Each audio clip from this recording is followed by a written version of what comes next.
Hello, my name is Jason, and I'm going to be doing another book review today. I'm going to be reviewing the book Dhampir by Barb and J.C. Hendee. You can see the blurb on the cover there, a mix of The Lord of the Rings and Buffy the Vampire Slayer. Sure, why not? We'll go with that.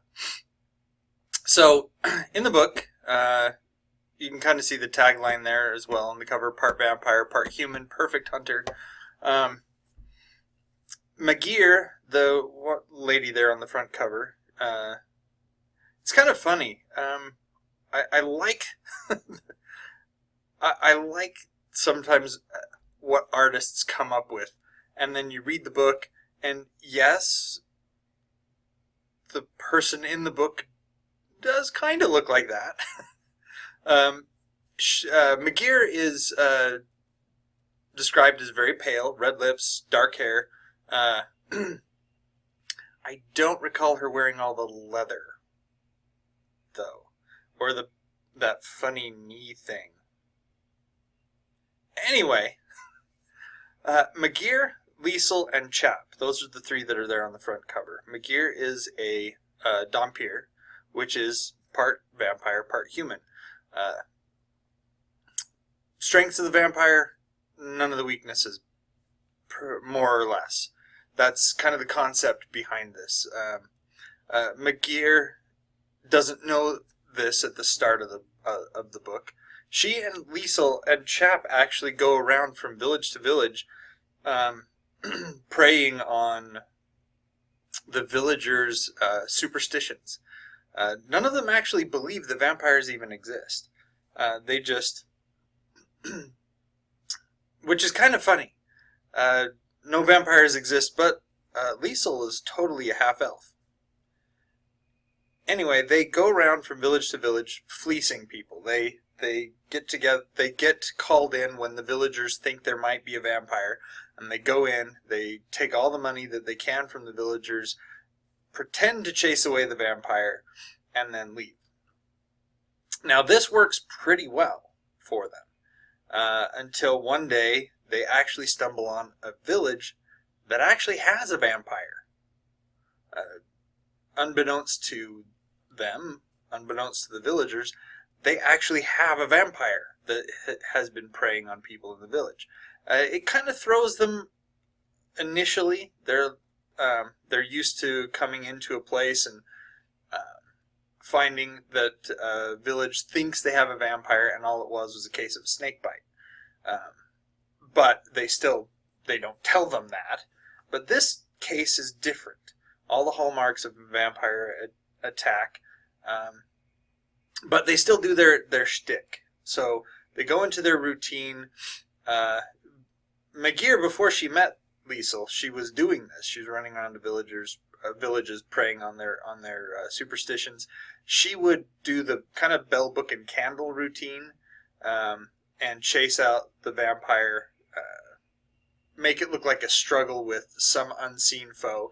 And then she ran into Liesel, and he looks different enough that these superstitious villagers believe that he is their vampire. And then Magir stakes him, drags him out of the village with the money, and he comes back to life. Never really dead to begin with. And this is all leading up to one thing, okay? Magir wants to retire from this life. She actually has her desire set on, her heart set on owning an inn. And she actually gets enough money to buy this inn. So she, Liesel, and Chap, they go off. They've been splitting the money. Magir has been saving hers. Liesel blows his.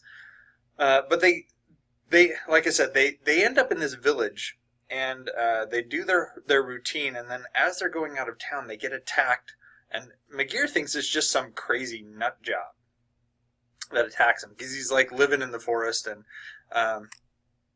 he seems a bit of a wild man.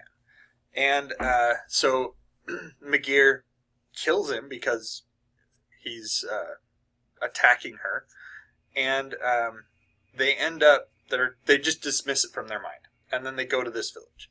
Now this village, where McGear has bought her inn, turns out that they actually do have a vampire problem in this village. There are 3 of them. 3 vampires. One is the basically the protector of the group. He is definitely the fighter. Then they have a female vampire who is the schemer, the manipulator, and then they have Rat Boy. Rat Boy was the servant of the 3. All 3 of them were servants to another vampire. And the female vampire, can't remember her name off the top of my head, she was doing everything she could to manipulate things so that their warrior vampire would basically kill their master. And then Rat Boy, and there was actually 1 other vampire. There were 4 of them. That they would be able to leave their master, because he was, let's face it, he was a jerk. I'm not saying that vampires are all the same, in that they're, all suave and sophisticated. The first actual vampire that McGear runs into was a nut job. He had gone feral, basically, and was living in the woods and preying on this village. The other 3 vampires that they end up running into, they are much more civilized, and they're living in this town, only eating doing what they need to survive. They're hiding under the radar, but they find out that McGear is coming to town, and that she has a reputation of being a vampire hunter. And so they make it their job to destroy her. And they try various ways, various means, and through the conflict between these 3 vampires and McGear, Liesel, and Chap, they find out that McGear is actually part vampire herself, and is able to do some of the same things that they can. Heal very quickly, is inhumanly strong, but she can do some things that vampires can't do, like exist in sunlight. I very much like this series. This is the first book in this series. It's called the Noble Dead series. There are 3 separate series now. Initially, when they first started writing these books, they just kind of lumped them all together, and I'm not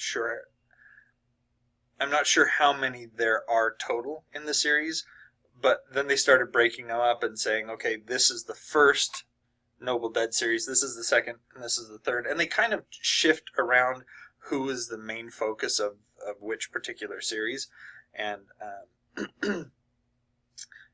you find out more about the world, the vampires, more about how McGear came to be, how she and Liesel came to be partners, and just it opens up slowly, which is nice. It builds over time. In the first, it seems kind of a medieval European setting, especially in the Transylvania area kind of setting.